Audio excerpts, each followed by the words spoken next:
Bismillahirrahmanirrahim. Assalamualaikum warahmatullahi wabarakatuh.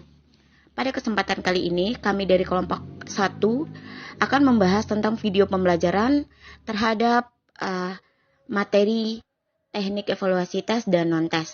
Di sini kami beranggota 4 orang. Yang pertama, Nita Priali membahas tentang instrumen tes atau penyusunan kisi-kisi tes yang menentukan bentuk tes. Untuk materi kedua, atas nama Bayu Julianta Saputra, membahas tentang bentuk instrumen tes pada matematika. Untuk pemateri ketiga, atas nama Suraya, yaitu membahas tentang instrumen non-tes. Yang terakhir, yang keempat, yaitu atas nama Muhammad Saifuddin, membahas tentang bentuk instrumen non-tes pada matematika. Baik, saya akan membahas tentang materi pertama, yaitu tentang instrumen tes atau penyusunan kisi-kisi tes yang menentukan bentuk tes. Penyusunan kisi-kisi tes. Tes merupakan salah satu instrumen yang digunakan untuk melakukan pengukuran. Tes terdiri atas sejumlah pertanyaan yang memiliki jawaban benar atau salah, atau semua benar atau sebagian benar. Tujuan melakukan tes adalah untuk mengetahui pencapaian belajar atau kompetensi yang telah dicapai peserta didik untuk bidang tertentu. Hasil tes merupakan informasi tentang karakteristik seseorang atau sekelompok orang. Karakteristik ini dapat berupa kemampuan kognitif atau keterampilan seseorang. Yang kedua, kisi-kisi adalah suatu format atau matriks yang memuat kriteria tentang butir-butir soal yang akan ditulis. Kisi-kisi yang digunakan sebagai desain atau rancangan penulisan soal yang harus diikuti oleh penulis soal. Tujuannya di sini yaitu untuk perangkat tes yang akan disusun tidak menyimpang dari bahan atau materi serta aspek tes yang akan diukur dalam tes tersebut. Atau dengan kata selanjutnya saya akan membahas tentang dalam penulisan kisi-kisi soal ada kriteria kompetensi yang harus diperhatikan. Yaitu di sini ada 4 poin. Yang pertama urgensi. Dapat saya jelaskan urgensi di sini adalah indikator yang secara teoritis mutlak harus dikuasai oleh peserta didik.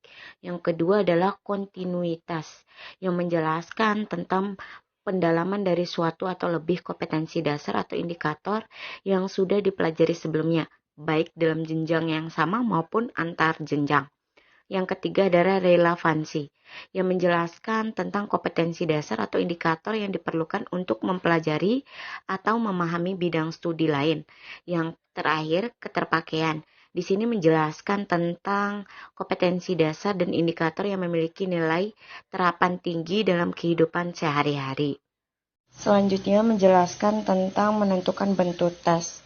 Pemilihan bentuk tes yang tepat ditentukan oleh tujuan tes, jumlah peserta tes, waktu yang disediakan untuk memeriksa lembar jawaban tes, cakupan materi tes, dan karakteristik mata pelajaran yang diuji. Hal ini bisa diperjelas pada diskualifikasi menjadi 5, yaitu bisa dijelaskan menurut jenis pembagian. Yang pertama, tes menurut sifatnya. Yang kedua, tes menurut isi dan tujuannya.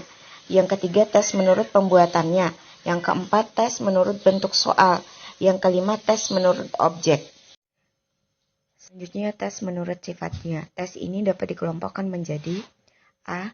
Tes verbal, yaitu tes yang menggunakan bahasa sebagai alat untuk melaksanakan tes, seperti tes lisan dan tulisan. B. Tes nonverbal, yaitu tes yang tidak menggunakan bahasa sebagai alat untuk melaksanakan tes, tetapi menggunakan gambar, memberikan tugas, dan sebagainya.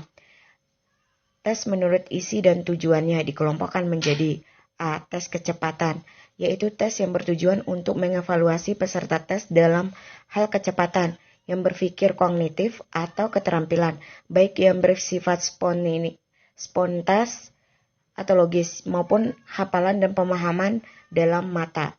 B. Tes kemampuan, power test, yaitu tes ini bertujuan untuk mengevaluasi siswa atau peserta didik dalam mengungkapkan kemampuannya atau dalam bidang kognitif maupun keterampilan matematika dengan tidak dibatasi dengan ketat oleh waktu yang disediakan. Selanjutnya, tes menurut pembuatannya dikelompokkan menjadi A. Tes berstandar, yaitu tes yang dilakukan mengandung prosedur yang seragam, yang menentukan nilai dan administrasinya. Tes standar bisa membandingkan kemampuan murid dengan murid lain pada usia atau label yang sama, atau kasus ini dilakukan pada tingkat nasional. B. Tes buatan guru, yaitu tes buatan guru yang cenderung difokuskan pada tujuan inteksional untuk kelas tertentu dan untuk kepentingan prestasi belajar. Selanjutnya, tes menurut bentuk soal dikelompokkan menjadi A. Tes uraian, tes yang memberikan kesempatan pada murid untuk menjawab secara bebas dengan menguraikan berdasarkan pemahaman pada konteks materi yang diteskan. Yang B. Tes objektif, yaitu tes yang memerlukan jawaban singkat dan peserta didik hanya memilih di antara kemungkinan jawaban yang telah disediakan. Tes ini dapat dikelompokkan berdasarkan cara pengerjaannya. Bismillahirrahmanirrahim. Assalamualaikum warahmatullahi wabarakatuh. Perkenalkan, nama saya Bajulianto Saputra. Saya pemateri kedua. Di sini saya akan melanjutkan materi yang telah disampaikan oleh pemateri pertama. Yang kedua, bentuk instrumen tes matematika. 1. Tujuan instrumen. Tujuan instrumen tes ini adalah untuk mengetahui sejauh mana pengetahuan siswa tentang pemahaman materi pembelajaran selama semester 1 di kelas 10. Yang kedua, jenis instrumen yang digunakan. Jenis instrumen tes yang digunakan penulis adalah bentuk pilihan ganda dan esai. Soal pada instrumen berjumlah 30 soal. 30 soal merupakan soal bentuk pilihan ganda dan 3 soal merupakan berbentuk esai. Setiap soal mewakili indikator yang dikembangkan oleh guru sesuai dengan kompetensi inti dan kompetensi dasar yang ditetapkan oleh Kementerian Pendidikan. Yang ketiga, panjang instrumen. Waktu pengerjaan yang diberikan kepada peserta didik untuk menjawab soal adalah 90 menit. Yang keempat, kisi-kisi soal atau terlampir menjadi tugas melengkapi dan menemukan ranah kognitif C1, C2, C3, C4, C5, dan C6 dan dapat mengklarifikasikan soal-soal LOTS, MOS, dan HOTS. A. Pilihan ganda. Di sini kita dapat melihat soal pilihan ganda yang pertama. Bentuk sederhana dari dalam kurung 2x pangkat 3 y pangkat min 4 dalam tutup kurung min 3 per 4x pangkat min 4 y kuadrat dapat disederhanakan menjadi yang pertama A. Yang A dalam kurung y kuadrat per 2x tutup kurung pangkat 5 B dalam kurung 2y kuadrat per x tutup kurung pangkat 5 dan C 1 per 2 dalam kurung y kuadrat per 2x tutup kurung pangkat 5 D y pangkat 10 per 32x pangkat 5 E y pangkat 14 per 2x pangkat 5. Nilai x dari bentuk log x sama dengan min 1 per 3. A. Yang A. Di sini kita dapat melihat A 10 pangkat 3, yang B 1 per 10 pangkat 3, dan C pangkat 3 dari akar 10, D 1 per pangkat 3 dari akar 10, yang E min 10 per 3. Sekian yang dapat saya sampaikan. Wabillahi taufiq wal hidayah. Wassalamualaikum warahmatullahi wabarakatuh. Saya akan lempar ke pemateri selanjutnya, yaitu pemateri 3. Bismillahirrahmanirrahim. Baiklah, saya akan melanjutkan materi tentang instrumen non-tes. Jadi, pengertian dari instrumen non-tes ini dapat diartikan sebagai alat untuk mengumpulkan data yang bersifat komprehensif. Artinya, instrumen non-tes ini dapat digunakan untuk menilai berbagai aspek dari responden sehingga tidak hanya untuk menilai aspek kognitif, akan tetapi juga dapat dinilai menggunakan aspek efektif dan psikomotorik. Selanjutnya yaitu jenis-jenis instrumen non-tes. Jadi dari jenis-jenis ini terdapat beberapa macam. Yang pertama yaitu pengamatan atau observasi. Jadi pengamatan atau observasi ini merupakan instrumen non-tes yang dilakukan dengan cara mengamati langsung tingkah laku peserta didik dengan teliti dan dicatat secara sistematis, logis, objektif, dan rasional terhadap fenomena yang dijadikan objek pengamatan. Selanjutnya yaitu cara membedakan observasi menjadi beberapa bagian. Yang pertama yaitu observasi partisipatif, terus yang kedua yaitu observasi sistematis, dan yang terakhir observasi eksperimental. Selanjutnya yaitu langkah-langkah dalam menyusun instrumen non-tes dengan observasi. Di sini dibagi menjadi 5 bagian. Yang pertama yaitu merumuskan tujuan, menyusun kegiatan, menyusun langkah-langkah, membuat kisi-kisi, menyusun panduan observasi, dan membuat alat penilaian. Selanjutnya yaitu wawancara.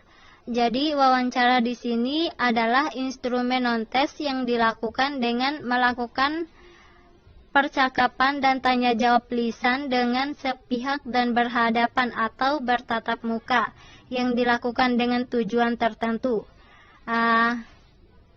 Ada 2 jenis wawancara yang dipergunakan sebagai alat evaluasi. Yang pertama yaitu wawancara terpimpin atau berstruktur. Ini merupakan wawancara yang dilakukan dengan mengajukan pertanyaan yang sudah disusun terlebih dahulu.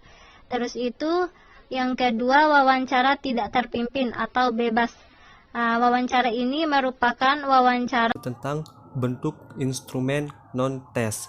Di sini ada beberapa instrumen non-tes, antara lain yang pertama ada pengamatan atau observasi, yang kedua ada wawancara, yang ketiga ada angket atau kuesioner, yang keempat ada penugasan, dan yang terakhir itu ada studi kasus.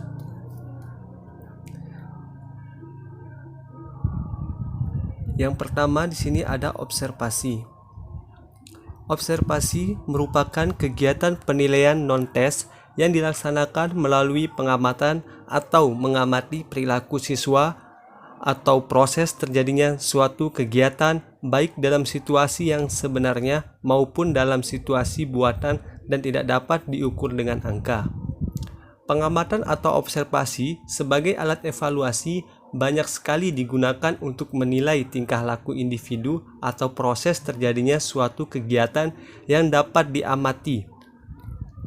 Observasi untuk tujuan ini pencatatannya lebih sukar atau lebih agak rumit daripada mencatat jawaban yang diberikan peserta tes terhadap pertanyaan yang diberikan dalam suatu tes, karena respon observasi ini adalah tingkah laku yang proses berlangsungnya cepat.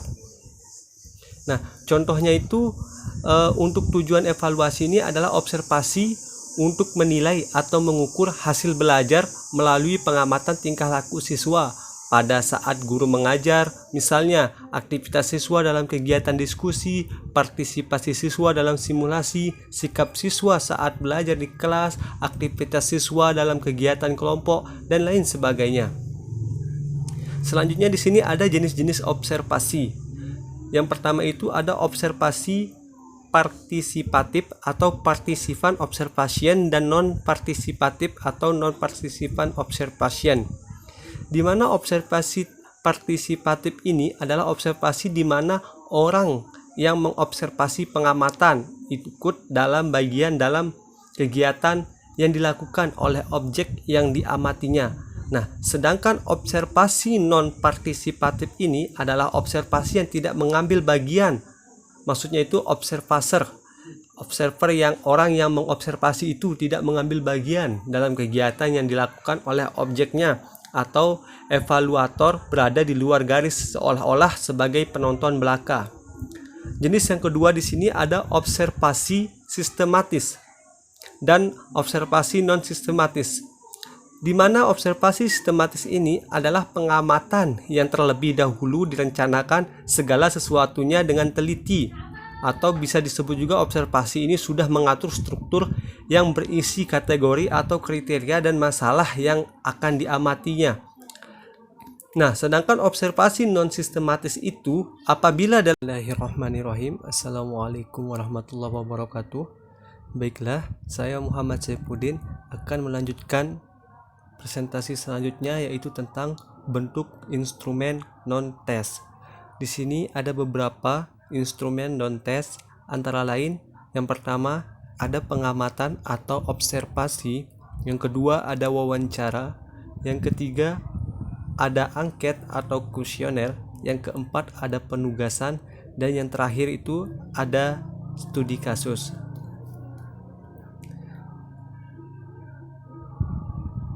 Yang pertama di sini ada observasi. Observasi merupakan kegiatan penilaian non-tes yang dilaksanakan melalui pengamatan atau mengamati perilaku siswa atau proses terjadinya suatu kegiatan baik dalam situasi yang sebenarnya maupun dalam situasi buatan dan tidak dapat diukur dengan angka. Pengamatan atau observasi sebagai alat evaluasi banyak sekali digunakan untuk menilai tingkah laku individu atau proses terjadinya suatu kegiatan yang dapat diamati.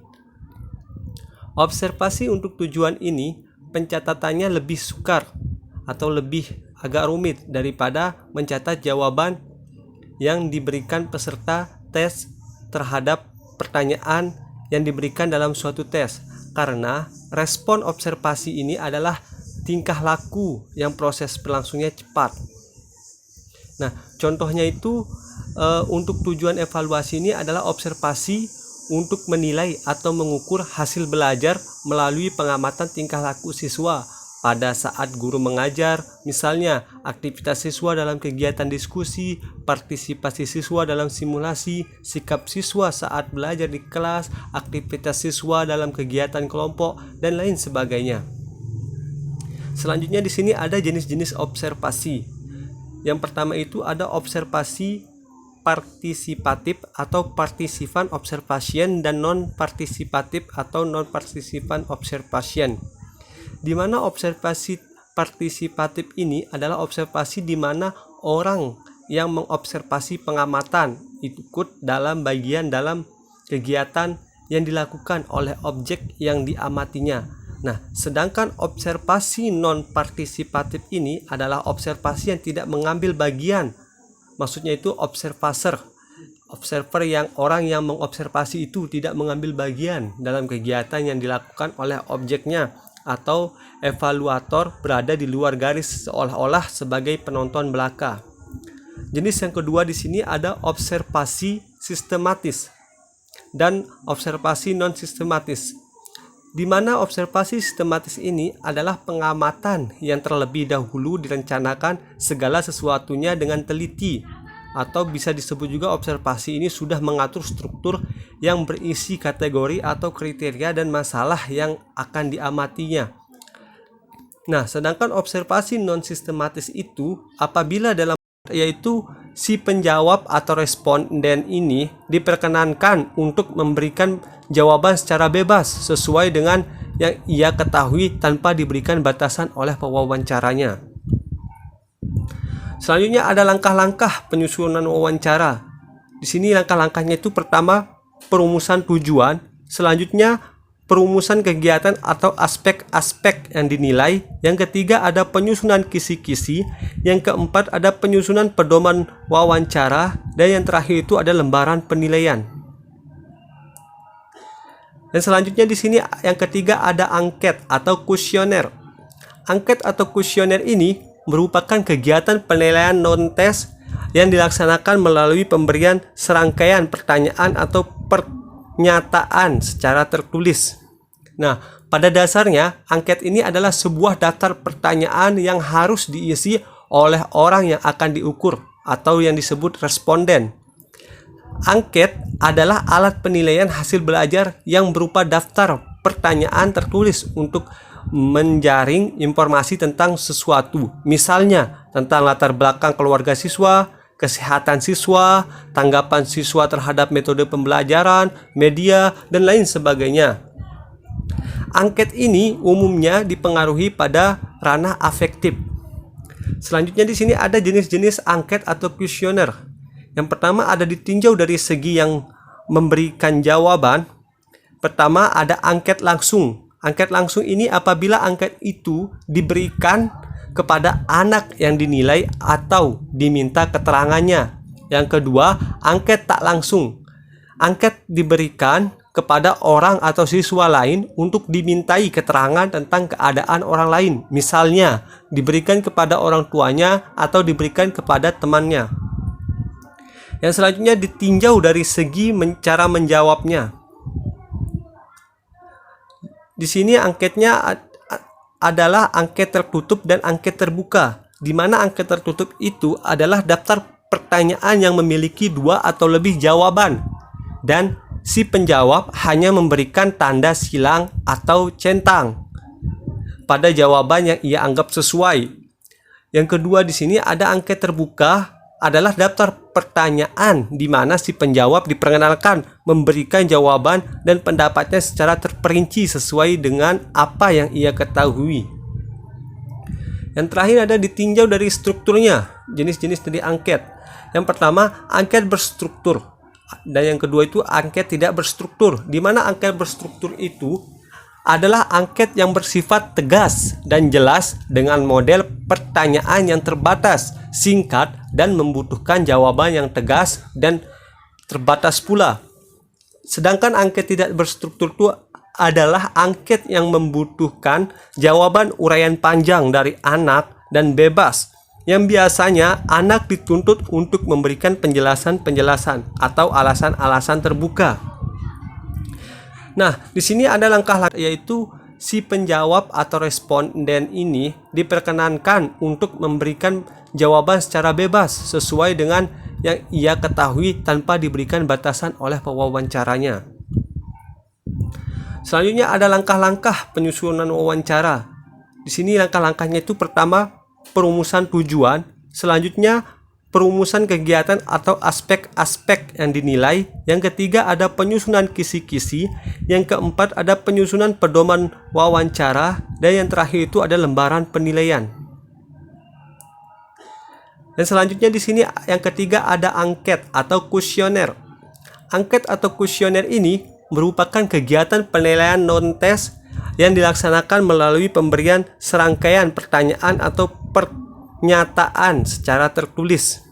Nah, pada dasarnya angket ini adalah sebuah daftar pertanyaan yang harus diisi oleh orang yang akan diukur atau yang disebut responden. Angket adalah alat penilaian hasil belajar yang berupa daftar pertanyaan tertulis untuk menjaring informasi tentang sesuatu, misalnya tentang latar belakang keluarga siswa, kesehatan siswa, tanggapan siswa terhadap metode pembelajaran, media, dan lain sebagainya. Angket ini umumnya dipengaruhi pada ranah afektif. Selanjutnya di sini ada jenis-jenis angket atau kuesioner. Yang pertama ada ditinjau dari segi yang memberikan jawaban. Pertama ada angket langsung. Angket langsung ini apabila angket itu diberikan kepada anak yang dinilai atau diminta keterangannya. Yang kedua, angket tak langsung. Angket diberikan kepada orang atau siswa lain untuk dimintai keterangan tentang keadaan orang lain. Misalnya, diberikan kepada orang tuanya atau diberikan kepada temannya. Yang selanjutnya ditinjau dari segi cara menjawabnya. Di sini angketnya adalah angket tertutup dan angket terbuka, di mana angket tertutup itu adalah daftar pertanyaan yang memiliki 2 atau lebih jawaban, dan si penjawab hanya memberikan tanda silang atau centang pada jawaban yang ia anggap sesuai. Yang kedua di sini ada angket terbuka, adalah daftar pertanyaan di mana si penjawab diperkenalkan memberikan jawaban dan pendapatnya secara terperinci sesuai dengan apa yang ia ketahui. Yang terakhir ada ditinjau dari strukturnya, jenis-jenis dari angket. Yang pertama, angket berstruktur, dan yang kedua itu angket tidak berstruktur, di mana angket berstruktur itu adalah angket yang bersifat tegas dan jelas dengan model pertanyaan yang terbatas, singkat, dan membutuhkan jawaban yang tegas dan terbatas pula. Sedangkan angket tidak berstruktur itu adalah angket yang membutuhkan jawaban uraian panjang dari anak dan bebas, yang biasanya anak dituntut untuk memberikan penjelasan-penjelasan atau alasan-alasan terbuka. Nah, di sini ada langkah-langkah belajar. Yang keempat, mengamati perilakunya. Yang kelima, bertanya pada kawan sekelasnya. Yang keenam, mencari faktor penyebabnya. Yang ketujuh, menentukan alternatif bantuan. Dan yang kedelapan atau yang terakhir itu mengamati perubahan perilaku individu atau siswa dan merencanakan langkah tindak lanjutnya.